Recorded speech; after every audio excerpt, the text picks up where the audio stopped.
Okay, let me go over here and show you this.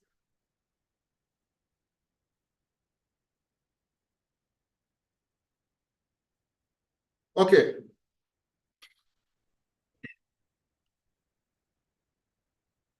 All right, so back to my story here. I can't find it. Okay, so a magnetic field will cause the stream, the cathode rays to deflect, and the same thing will happen in the presence of an electric field. All right. And one more thing about these particles is that when they hit certain materials like glass, then it will cause that material to fluoresce. And that term basically means that it will light up. All right. So apparently some energy from the cathode rays will cause the glass to light up. So some energy is imparted to the glass to cause it to behave that way, all right?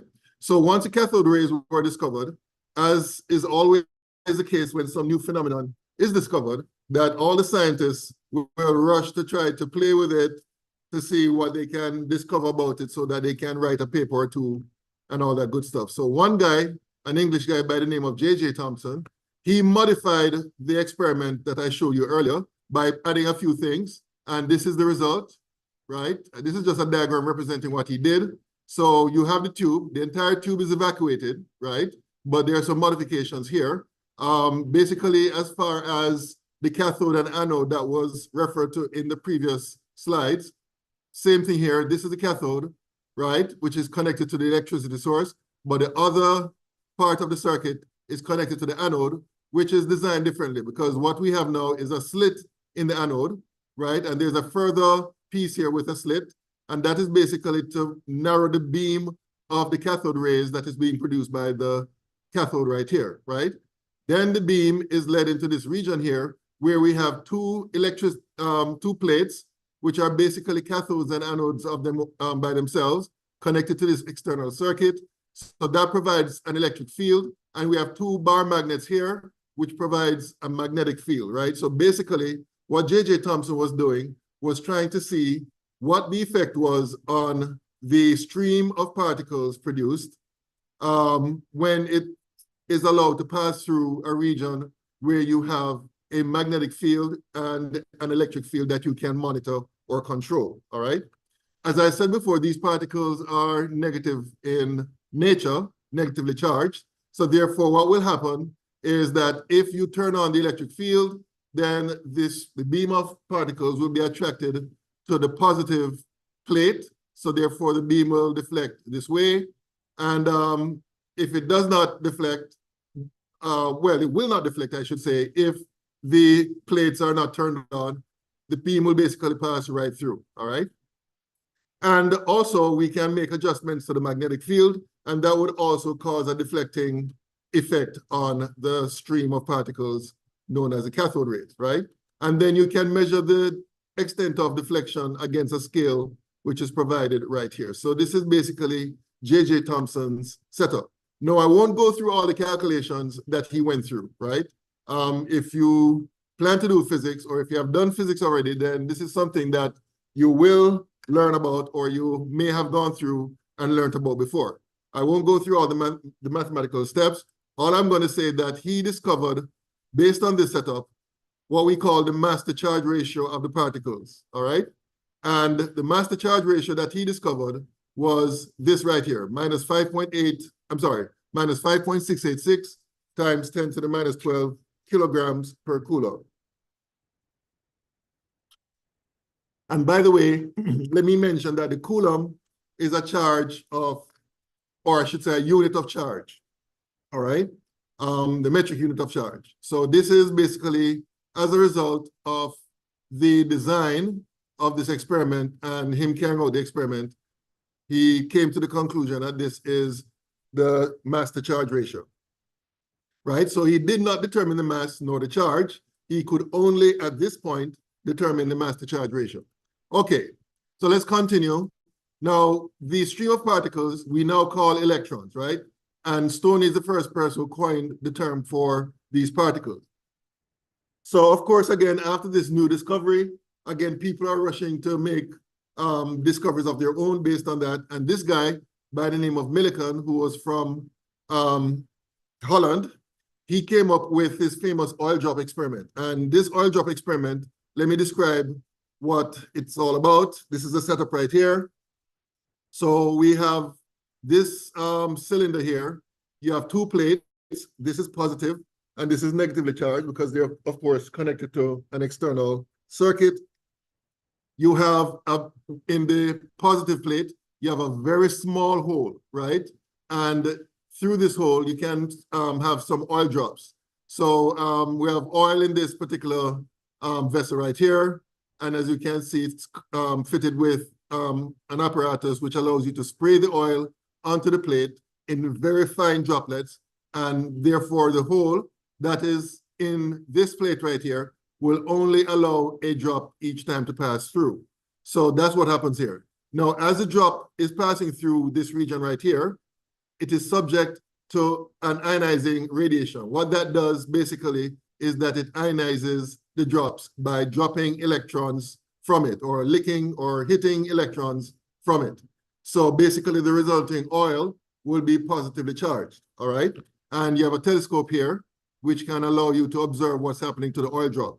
And what is actually happening to the oil drop is that you can adjust the size of the electric field such that the oil drop is suspended between the two plates, right?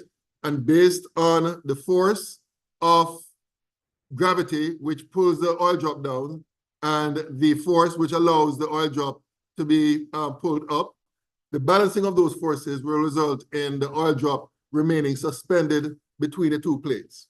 And based on those setup, and again, I won't go into all the calculations that's involved, he determined, Millikan that is, determined that the charge on the particle is as a result of the sum of the total charge left behind when the electrons leave. So therefore, based on that assumption, he came up with this value for the charge on each electron, all right? So Millikan basically add another piece to the puzzle that was previously discovered by J.J. Thomson. J.J. Thomson discovered the master charge ratio of the electron, while Millikan discovered the actual charge of the electron. So therefore, if we know the master charge ratio and the charge on the electron, then basically all we have to do is multiply the master charge ratio by the charge, and that will give you the mass of the electron, which is given right here. So the mass of the electron is now known and accepted to be 9.10 or 9.109 times 10 to the minus 31 kilograms for each electron, all right? So that is basically the story of how the electron was discovered and how the actual quantitative nature of the electron was determined.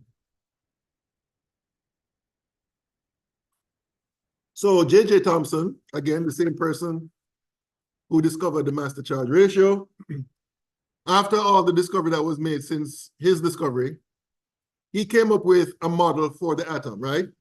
And basically it was known then, based on what was discovered, that if we have electrons in the atom and the atom itself is neutral, that means that there must be something which is present in the atom which cancels out the negative charge to make the atom neutral. So those particles we call protons. And J.J. Thomson came up with a model, and basically he proposed a model where the atom consists of a large positively charged sphere and the electrons are embedded in that sphere, right? In some textbooks, they call it the raisin pudding model. In other textbooks, they call it the plum pudding model. But basically, they're all describing the same thing, where you have, for example, in the case of hydrogen, you have a large nucleus which is positively charged, and the electron is embedded in the center of that nucleus. And then he proposed for helium that there are two electrons, right? And they are embedded in the center such that they existed along a straight line through the center, with each electron being halfway between the center and the outer surface of the sphere, which is the nucleus, which is positively charged. So this is basically the raisin pudding model put forward by J.J. Thomson in the case of helium, right? Basically what he's saying is that the two electrons will be uniformly distributed between within the nucleus, which is large and positive, right? And over here, he's suggesting that if you remove one of these electrons, then the other electrons would simply move to the center, and this would be the resulting structure of the helium plus ion, all right? So that was basically the theory that was put forward by J.J. Thomson. Now, we now know that theory is not to be true. And the reason why we know that is because Rutherford, an English scientist, performed some experiments, right? And again, this is something that is done in science all the time. Somebody puts forward a theory, and there's always some scientist somewhere performing experiments to test the theory. And this is what Rutherford came up with. So let me try to describe what we have here. So basically, in the Rutherford experiment, he subjected a thin metal foil, and actually this foil is made up of gold, right? He subjected it to a beam of alpha particles that is produced by radioactive radium right here, right? Now, if J.J. Thomson's model is true, what you'd expect is that the alpha particles, which by the way, the alpha particles are positive. Let me make a note of that right here. They are positively charged, right? So based on the J.J. Thomson's model, one would expect that a positively charged hitting a large positive nucleus would simply be bounced back, right? Because of the repulsive forces between the positively charged particles, alpha particles, and the positive nucleus, which according to the J.J. Thomson model is large. What was discovered actually was that most of the particles actually pass through the gold foil and can be detected on the other side. So we have a special instrument right here, which is used to detect the particles, right? So what you'll find is that as you move this instrument back and forth around the gold foil, you'll see that most of the particles will basically follow a straight line path on the other end or the other side, all right? Some of them will be deflected at an angle like this one here or this one right here. Let me get my pointer so you can see what I'm referring to. Hold on.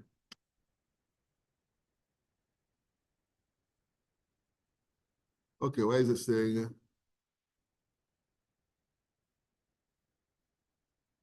Okay, so as I was saying, most of the particles will pass right through and be detected on the side.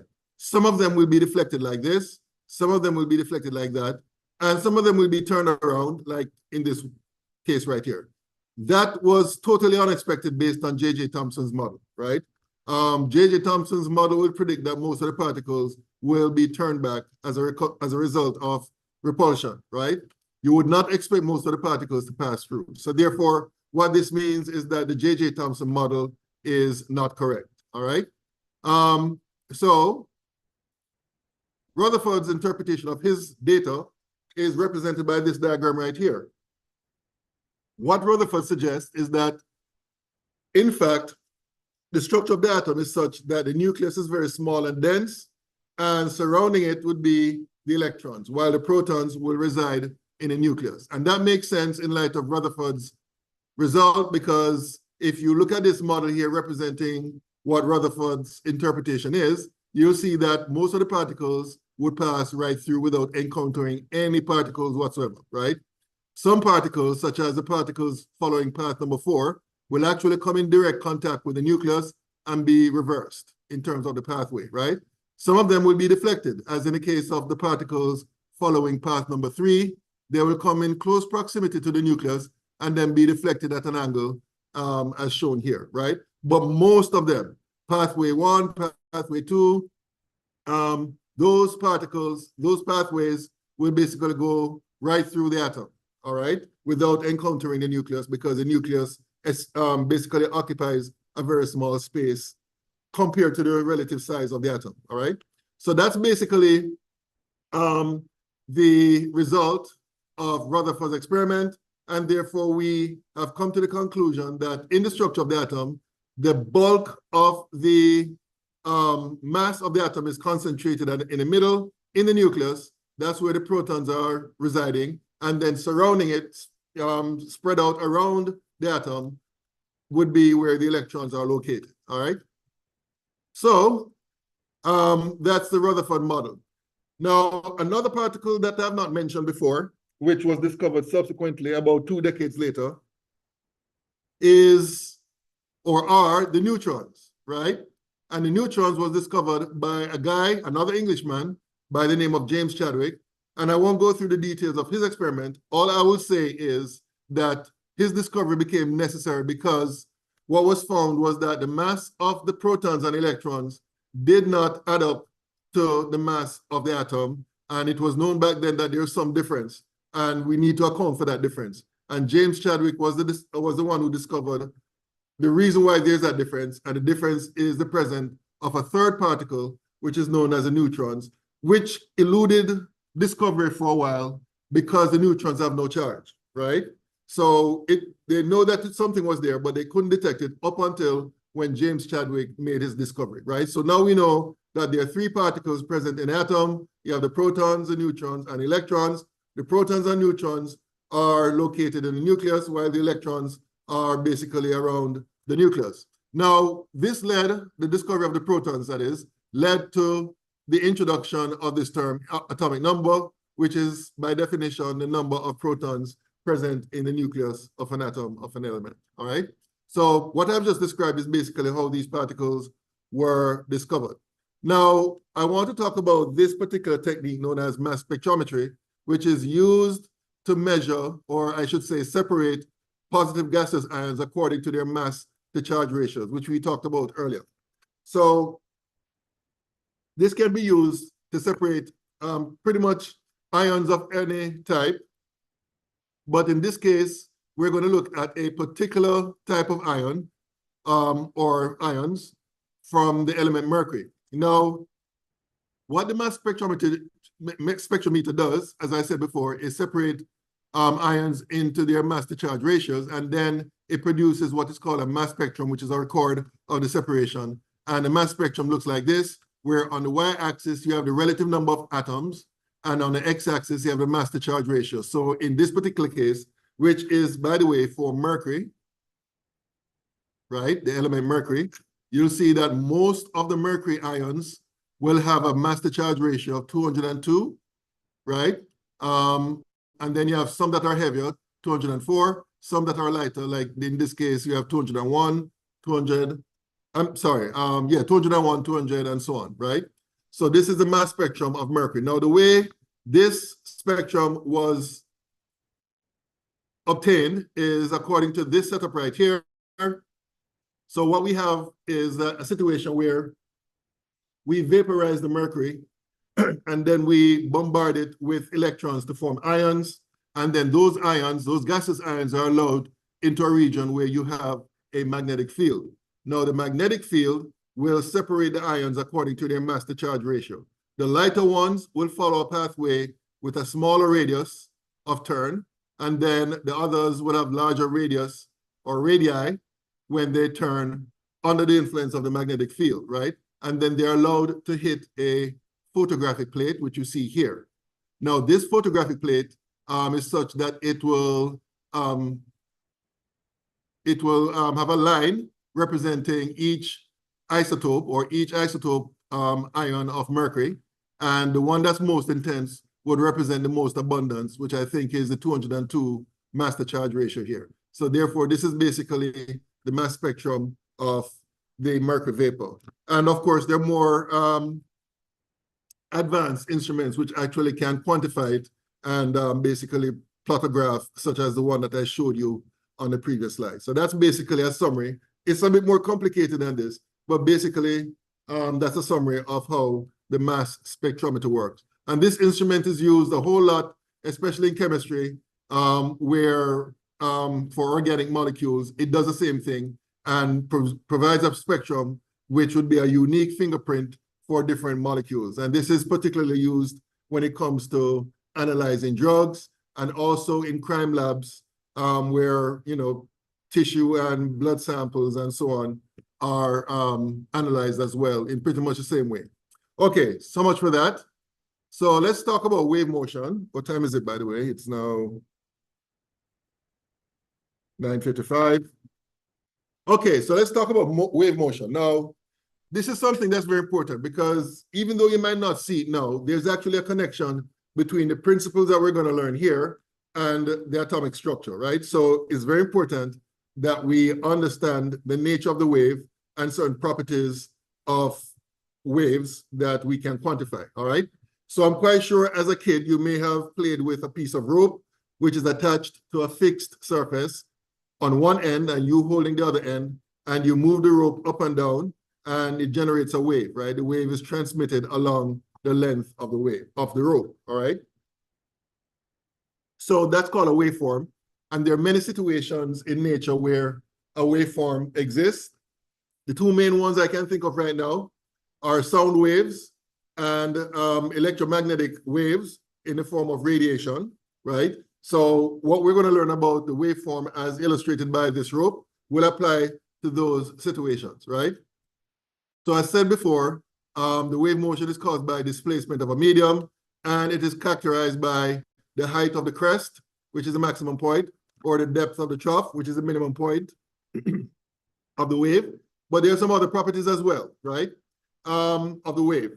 Now, in this chapter, we'll be focused on electromagnetic waves, which originate from the movement of electrical charges. And this is showing you what the electromagnetic wave is all about. Actually, there are two components to the electromagnetic wave. You have the magnetic part, which in this diagram is represented by the red line here, right? Actually, no, it's represented by the black and blue line here, the wave here. That's a magnetic field component. And the electric field component is represented by the red wave right here, all right? So basically, those combinations of those two in sync will produce the electromagnetic wave, right? And one particular part, or I should say property of the wave that you need to be aware of is what is called the wavelength, right? The wavelength is, by definition, the distance between two successive peaks or two successive troughs. In this case, from this point to this point is the wavelength, right? And conventionally, we use the Greek letter lambda to represent the wavelength. And the wavelength can literally be expressed in any unit of length. It could be meters, it could be kilometers, it could be centimeters, it doesn't matter, right? So that's a unit of wavelength, okay? So wavelength is one characteristic of any wave, including electromagnetic radiation. Another characteristic of a wave is called the frequency. And the frequency of a wave is the number of cycles of that wave that passes a point in a unit of time, all right? The unit of frequency is almost always given in, where am I going to write this? Let me write this here. The units of frequency would be seconds to the -1, and there's a special name given to this unit. It's called the Hertz unit, right? So Hertz is the same thing as seconds to the -1, all right? Hertz, by the way, is spelled H-E-R-T-Z, all right? So that's the Hertz unit.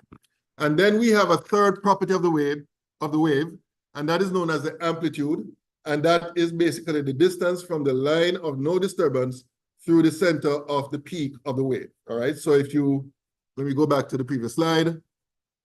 So if we look at, for example, this wave right here, the amplitude would be this distance from here, where the peak is, to here, right? So that would be the amplitude.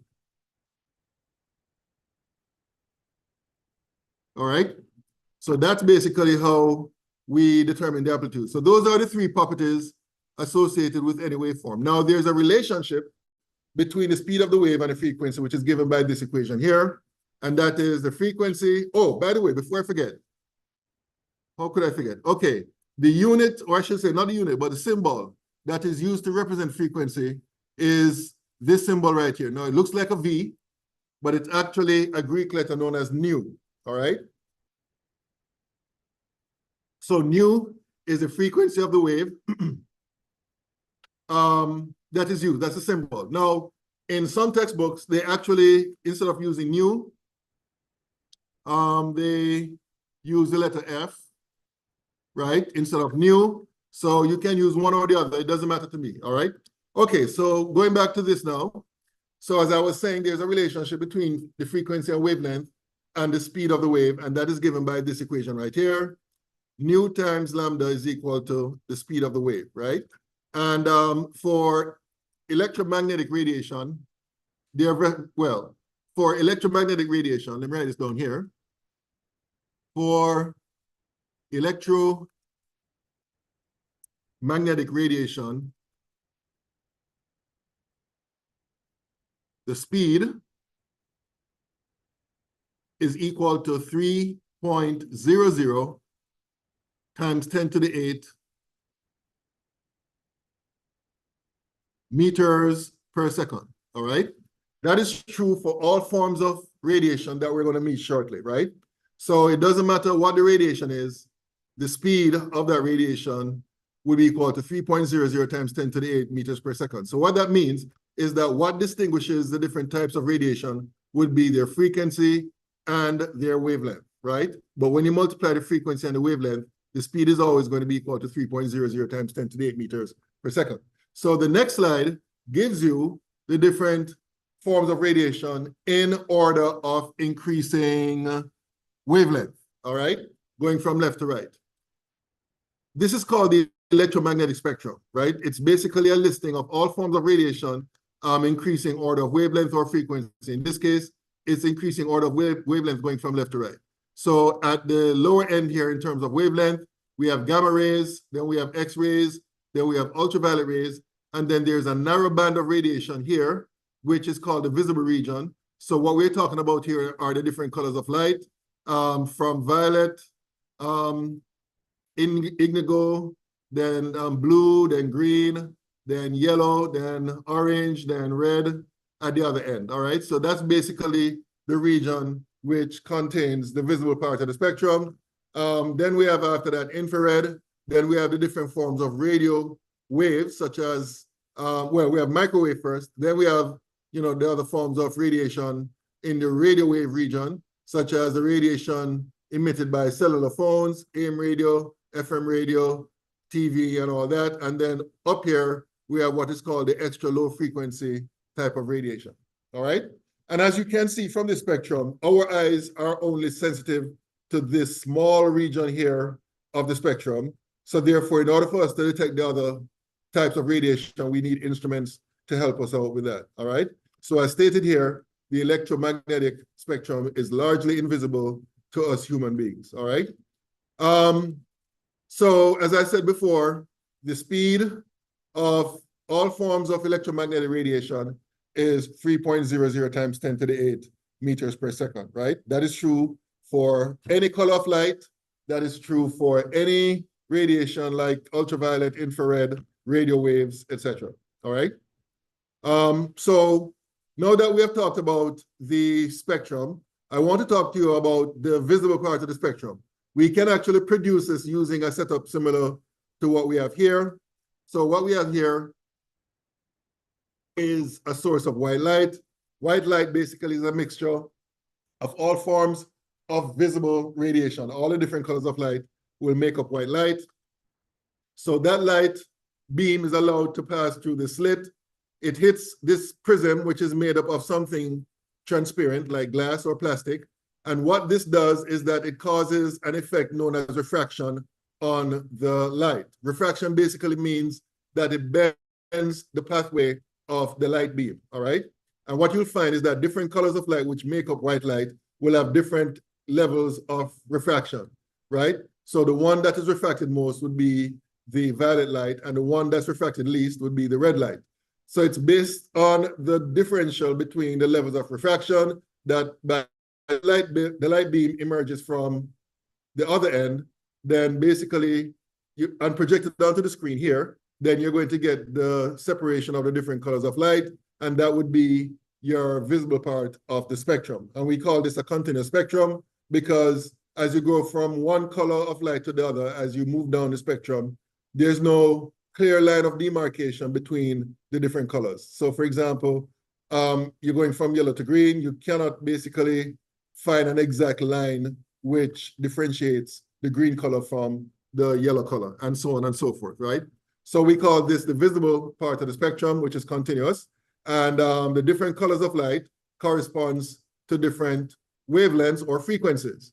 I have the wavelengths listed here for the different colors. So for the red light, the wavelength of that light is 650 nanometers. For the orange light, it's 575, and so on and so forth, right? And of course, you can use this equation. C is equal to lambda times nu. C is the speed of light, lambda is the frequency, lambda is the wavelength, nu is the frequency. So basically, if you want to calculate the frequency, you divide the speed of light by lambda, and that's basically how you can calculate the frequency, all right? And in the assignment that you'll be given, I will give you some questions where that type of calculation is done. All right, so that's basically the continuous spectrum. Now, that is different from what is called the line spectrum.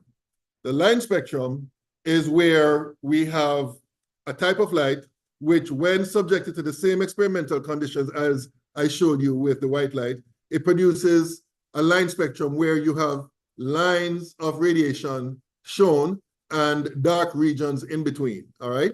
So that is different from the continuous spectrum.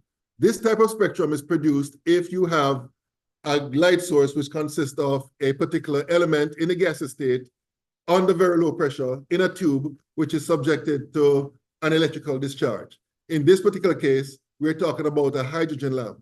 So basically, we have hydrogen in this particular vacuum tube or low pressure tube, and it's connected to an external circuit. The light is the switch is flipped, and it produces this light, which when separated and projected onto a screen, you end up with what is called a line spectrum, right? And what you'll find is that different elements will have different specific line spectrum for each element. In fact, we can use the line spectrum to identify your particular element. In fact, here on this slide, we have different elements and their respective line spectrum, all right? And this is used, for example, to identify that there are certain elements that exist in the sun. Astronomers have their special instruments which allows them to examine the line spectra produced by the sun, and they can tell that certain elements like iron, which is a solid down here on Earth, is actually a gas up there in the sun, all right? So basically, that's one utility, one useful aspect of line spectra, in that we can identify the presence of certain elements. Okay, it's also called an atomic emission spectrum. Okay, now, what I think I'll do is go to the assignment actually right now. So let me go to our Canvas page and go to Files and go to Assignment. And we'll be looking at assignment number 7. So I'm going to publish it now so you can download it yourself.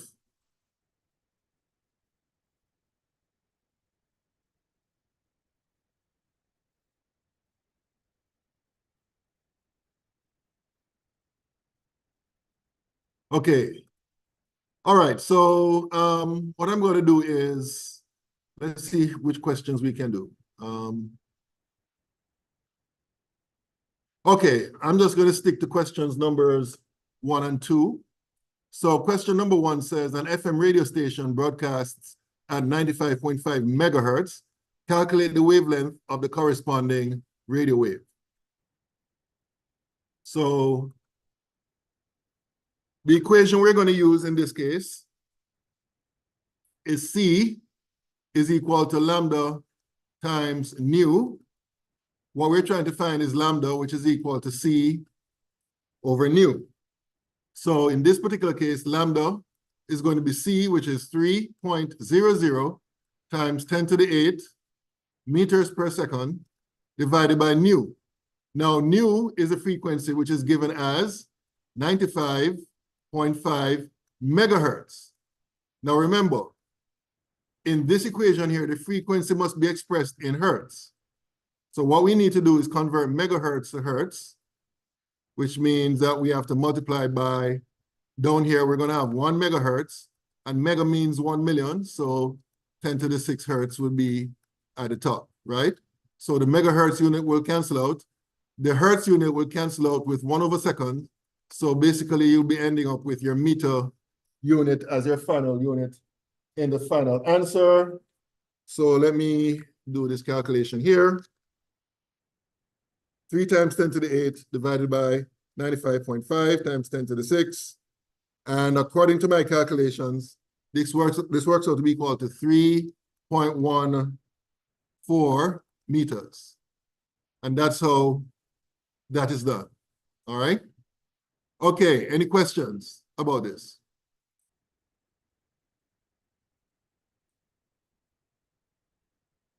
All right, so let me move on to, let me clear this first. And let me do this. Okay, now this question says, a laser in an audio compact display uses light with a wavelength of 7.80 times 10 to the 2 nanometers. Calculate the frequency of this light. So it's very similar to what we just did. So let me get my writing thing here again. Okay, so again, it's the same equation. Nu is equal to C over lambda, right?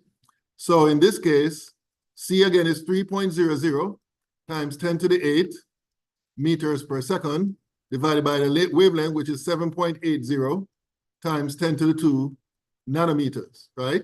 Nano means 10 to the minus 9. So we're going to have 1 nanometer here and 10 to the minus 9 meters here. And again, nanometers will cancel out. The meters will cancel out. So in this case, the units would be seconds to the minus 1. So let's do this. 3 times 10 to the 8 divided by 7.8 times 10 to the 2 divided by 10 to the minus 9. Okay, so according to my calculation, this works out to be equal to 3.85 times 10 to the 14 seconds to the minus 1. So that's basically how that is done. All right. Okay, any questions about this one? Any questions? No questions. Thank you. All right, so let me clear this. You won't be able to do the B part, so I'm just going to clear this and move on to the PowerPoint. And we're going to talk about black body radiation. Okay, and this is where the quantum theory basically start developing. So a guy by the name of Planck, I think he was German, he proposed that when you have vibrating atoms in a heated solid, it will either absorb or emit radiation in only discrete amounts, all right? And he went on to discover that these discrete amounts of energy can be calculated based on this equation here. The smallest unit or particle of energy is called a quantum. And its energy value is given by this equation right here, where the energy of the smallest amount of, well, the smallest amount of energy is given by h times nu. H is a special constant known as Planck's constant, which is given right here. Typically, we will use in this class the Planck's constant to be equal to 6.63 times 10 to the minus 34 joules second. And please know the units. The units of Planck's constant is joules second, right? So that's Planck's constant. And basically, that's what he found when it comes to the energy of atoms in a heated object changing, right? So as stated here, his hypothesis states that the energy will only be absorbed or emitted as quantum or whole number multiple quantum values, right? So that's basically what Planck's conclusion was. And this led to the consideration that radiation exists not only as waves, but also exists as small particles or packets known as photons, right? And the energy of the photon is basically the same, given by the same equation as the equation that was put forward by Planck, right? And this experiment here kind of led to that idea of photons. Let me try to describe what's happening here. So what we have here encased in this glass container right here, we have a cathode, which is negatively charged, which is said to be photoemissive in nature. What that means basically is that when incoming light hits it, it produces electrons. Electrons are actually released from this photoemissive material, right? The anode here is simply a pole, which would be, of course, positively charged. They're both connected to the external circuit. And you have this instrument here known as an ammeter, which is used to measure electric current. So when the incoming light comes and hit the photoemissive cathode, electrons are formed, and the electrons would actually fly through the air and be attracted to the anode. And each time an electron hits the anode, the indicator here, the ammeter, will indicate an electric current flowing through, all right? Now, what was discovered in this setup is that only radiation with a particular frequency will cause an electric current to flow, right? So in other words, if the frequency is below a certain threshold, there'll be no current flowing. But once the threshold is achieved and exceeded, then what will happen is that you'll notice an electric current flowing through the external circuit. So what this tells us is that the flow of the current is not dependent on the number of photon particles, right? It doesn't matter how intense the radiation is. If the frequency is not the right frequency, there will be no current, all right? It depends not on the photons, but on the frequency of the photons, all right? So that kind of gives credence to the whole notion that radiation exists as not only a waveform, but also as a particle or particles, all right? So before we move on to Bohr's model, we can go back to the assignment again. Now we're able to answer, let's see here, the B part of question number 2, all right? So the B part says calculate the energy of a single photon. Now, in order for me to answer the B part, I need to be reminded of the answer we got for the A part. So what was the answer for the A part? Can you remind me?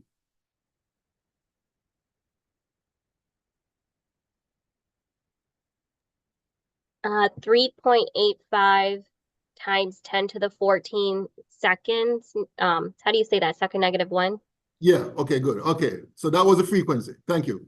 So to calculate the energy of this light, that would be equal to h nu, the equation that we just discovered, which is equal to 6.63 times 10 to the minus 34 joules second multiplied by 3.85 times 10 to the 14 seconds to the minus 1. So let me work this out. 6.63 times 10 to the minus 34 times 3.85 times 10 to the 14. And according to my calculation, this works out to be equal to 2.55 times 10 to the minus 19 joules, right? So that's basically how we do that question, all right? Okay, any questions about this? Now, before I ask you, remember, this equation here is used to calculate the energy of a single photon, all right? Okay. So it's not just calculating the energy of the radiation, calculating the energy of a single particle of the radiation. Okay, so any questions about this? So it would cancel out the seconds? Yes, ma'am. So Okay. yeah, that's a good point you're raising. This and this will cancel out, so the final answer would be in joules. All right? Okay, thank you.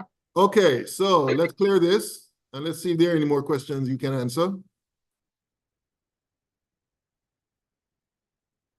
Okay, so this question says, calculate the frequency and energy of a single photon, and it gives you this information here. It gives you the wavelength, which is 1.0 centimeters, and Oh, I accidentally repeated. Okay. So we're just going to calculate the frequency and the energy of a single photon. So let me turn on my pen function here. So remember we said that the energy of a photon is equal to h nu. Remember we said also that nu is equal to c over lambda, right? So we can actually combine these two equations to say energy is equal to hc over lambda, right? And the question is asking, actually, hold on, wait a minute. I misspoke, hold on. I mean, this is true, but we won't use that in this question. So let me erase this here.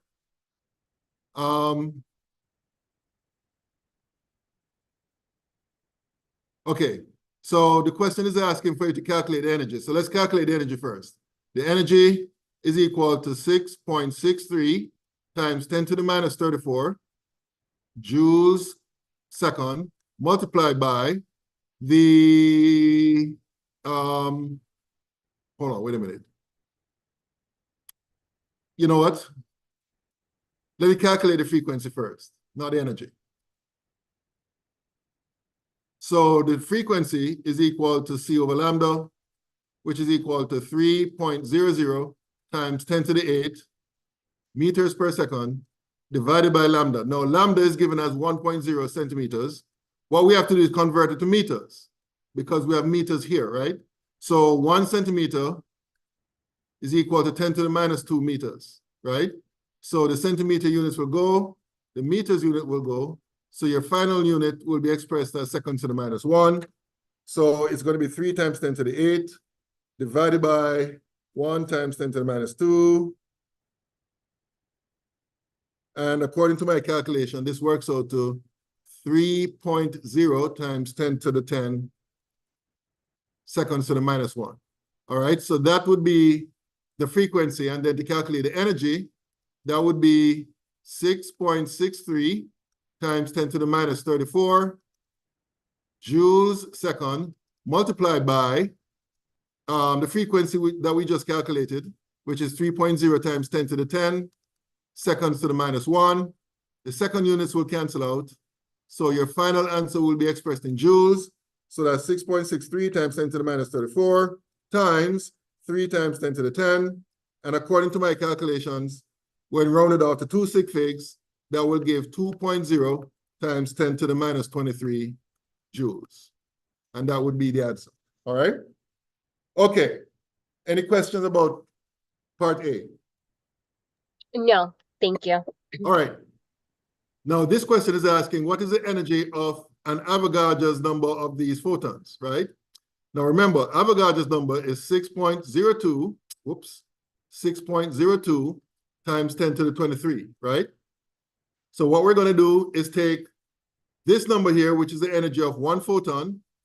So 2.0 times 10 to the minus 23 joules for every photon. And what I'm going to do is multiply by Avogadro's number of photons. And let's see what that gives. So that's 2 times 10 to the minus 23 multiplied by 6.02 times 10 to the minus 10 to the 23, I'm sorry. And according to my calculation, the answer will be 12 joules because this will cancel out with that. So the final units here would be in joules. All right.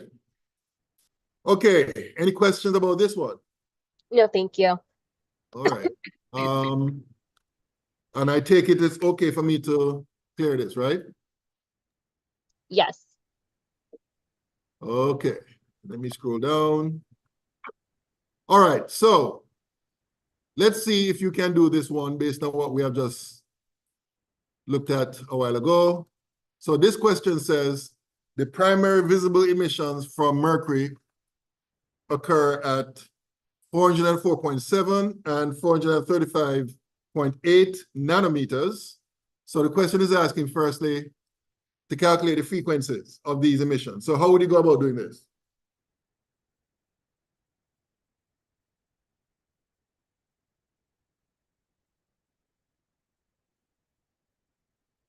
Remember the equation is C is equal to lambda times nu.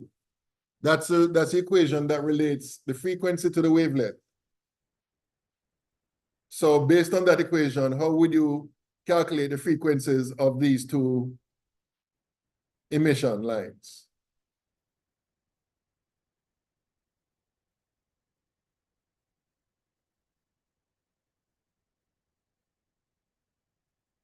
Sorry, I'm trying to look at all my notes.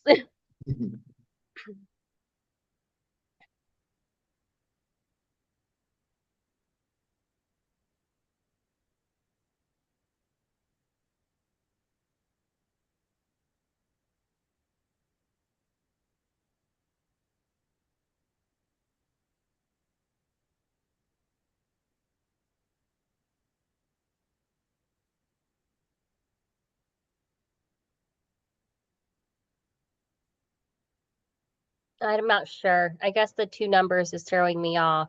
Okay, so basically what they're asking for you to do is to Is to get, calculate the frequency for this and the frequency for this. So okay, so, each of these are two different wavelength values. okay.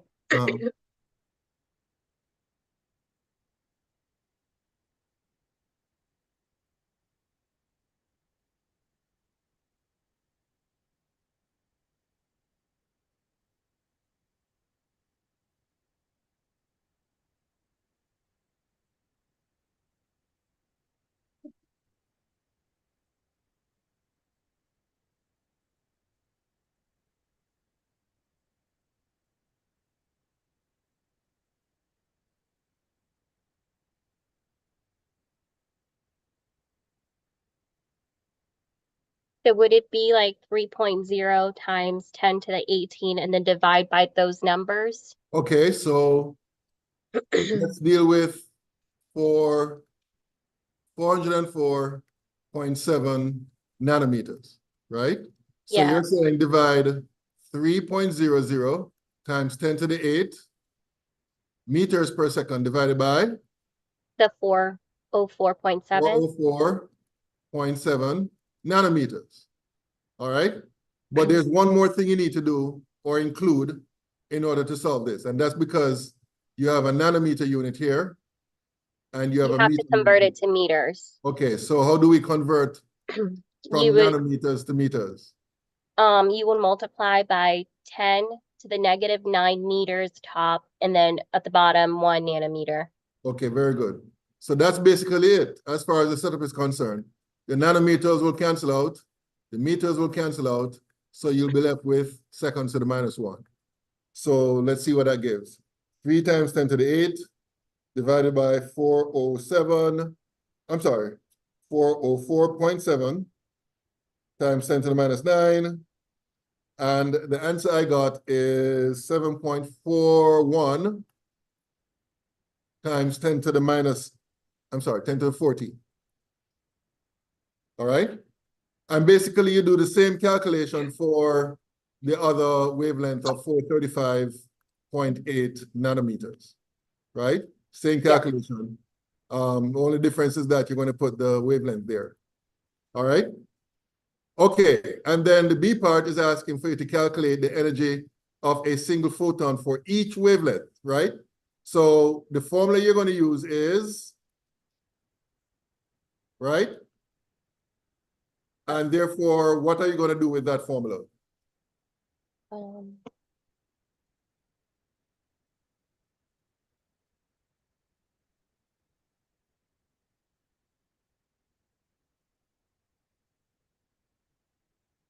So would you just take your answers and then substitute it in for the single Okay, photon? so for the 404.7 nanometer wavelength, what would be the energy calculated? Energy would be equal to what? 6.63 6.63 times 10 to the negative 34 joules second times the answer we got, which was 7.41. exactly 7.41 times 10 to the 14 seconds to the minus 1. Very good. So let's see what that gives.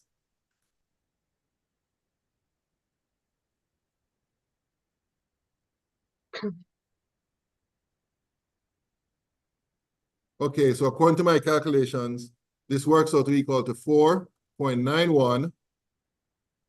I'm sorry, 92 times 10 to the minus 19 joules, all right? And again, you do a similar calculation for the other wavelength, all right? Okay, is it okay for me to clear this? Yes, thank you. All right. And let me scroll down. Okay, the C part is asking for the energy. Hold on, calculate a mole of photons. Okay, I think this is worded incorrectly. I think what they're asking for is for you to calculate the energy of a mole of photons of light. So basically, let me bring up my writing thing again. So basically for 1 mole of radiation,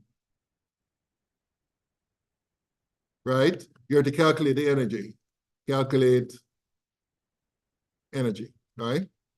So the way we'd go about that is that, okay, what was the energy that we calculated earlier?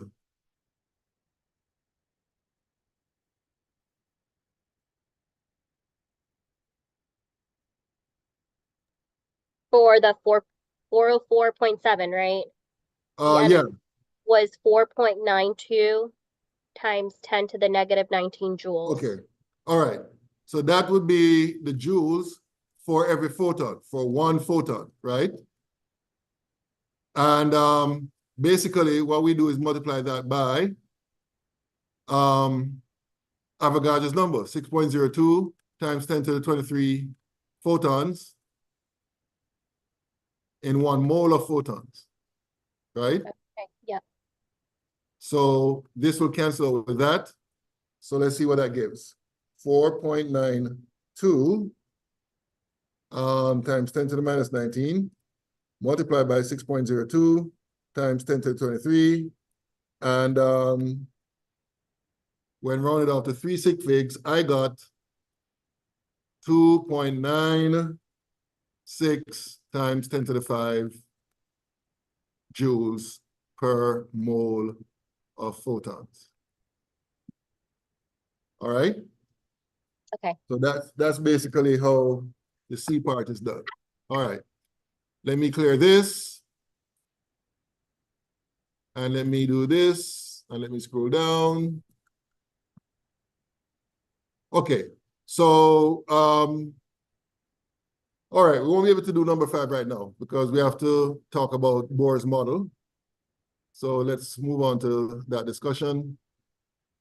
So in the case of Bohr, Bohr is a guy who basically, as a young man, looked at all the information that was discovered concerning radiation, and especially when it comes to the line spectra produced by different elements when subjected to an electrical discharge. So he came up with a model to explain those different lines that we observe, in the line spectrum for elements like hydrogen. In fact, he basically focused on hydrogen because it's the simplest atom. It has only 1 electron. And he came up with a model which works very well in terms of explaining the line spectrum of hydrogen.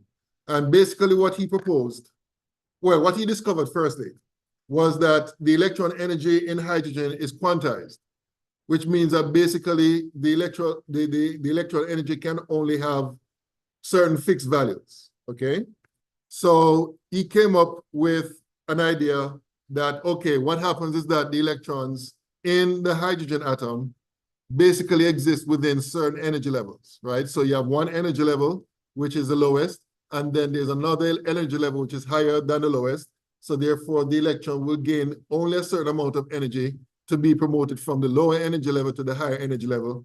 And then when the electron falls from the higher energy level to the lower energy level, it emits radiation of a particular frequency and could mean, for example, a particular color, all right? So that's basically what he came up with. He came up with this model known as the Bohr model.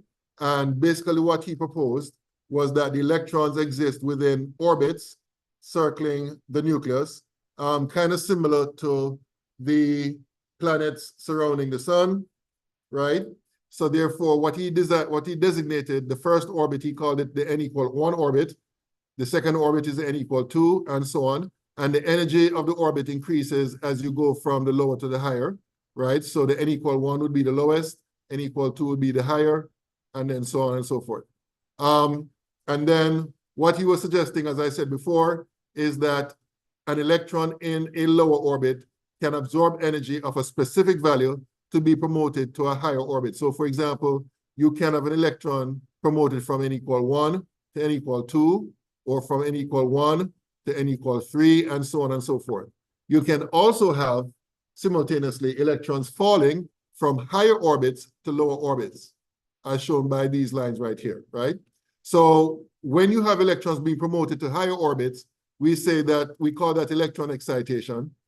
When you have electrons falling from higher orbits to lower orbits, we call that light emission, because radiation will be emitted when that happens, right? So he came up with this formula, right, which basically calculates the energy of each orbit. The energy of orbit n, where n is the number 1, 2, 3, etc., is equal to minus RH over n squared. Now, RH is a constant known as a Rydberg constant. We write it in here. What's going on here? So this is called the Rydberg constant. All right? So that's basically the formula that he used to calculate the energy here. And you'll notice, very importantly, that part of this equation includes a negative sign, right? So basically, for the n=1, its energy would be the lowest. And then as you increase the n value, the energy increases as a result. All right? The negative sign that I just highlighted basically represents the fact that there's a force of attraction that exists between the surrounding electron and the positively charged nucleus, right? And as you can imagine, if n is an infinite number, if n is infinity, right? So if n is infinity, that means that E infinity is equal to 0, which is basically what this statement here is saying. The energy is 0 when the electron is pulled away from the atom to infinity, all right? Okay, so that's a Rydberg, that's a Bohr model, right?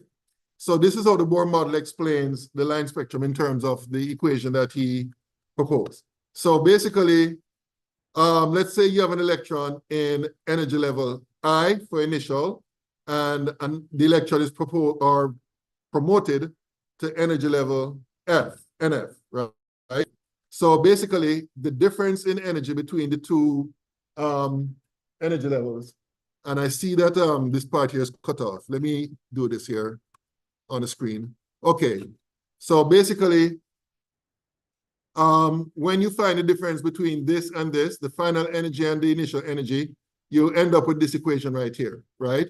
The change in energy is equal to minus RH times 1 over NF squared minus 1 over NI squared, right? And then that energy is the energy required to either make that transition or is emitted upon that transition, right? So you can calculate based on that the frequency of the radiation using that equation. In fact, let me just show you something here. Let me, and this is going to be the last thing we're going to discuss today. So as I said before, I'm going to use E1 to represent, EI represents the initial energy orbit, which is minus RH over NI squared. Let me just check something here. Let me do a quick check. Okay.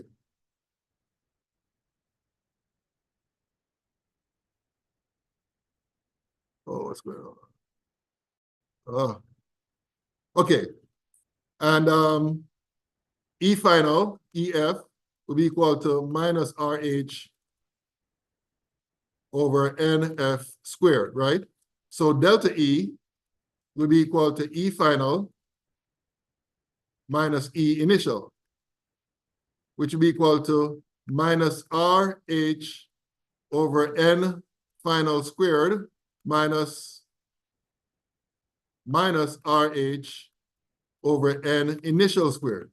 And then we can factor out the minus RH to get 1 over NF squared minus 1 over NI squared, right? So that will give you delta E, right? Now to find the radiation frequency, frequency would be equal to, well, delta E would be equal to H times the frequency. So frequency will be equal to delta E over H. So we can put delta E over H would be equal to, well, nu will be equal to minus RH over H times 1 over NF squared minus 1 over NI squared. So if we want to calculate the frequency of the radiation, we can basically find delta E based on this equation divided by H, and that will give you this equation here, and that would allow you to calculate the frequency. Now, if you want to calculate the wavelength, let me just erase this down here. And this up here. The wavelength, lambda, is equal to C over nu. And nu is equal to delta E over H. So we can say C divided by delta E over H will be the same thing as HC over delta E. Now there's something missing here which I'm not registering in my brain right now.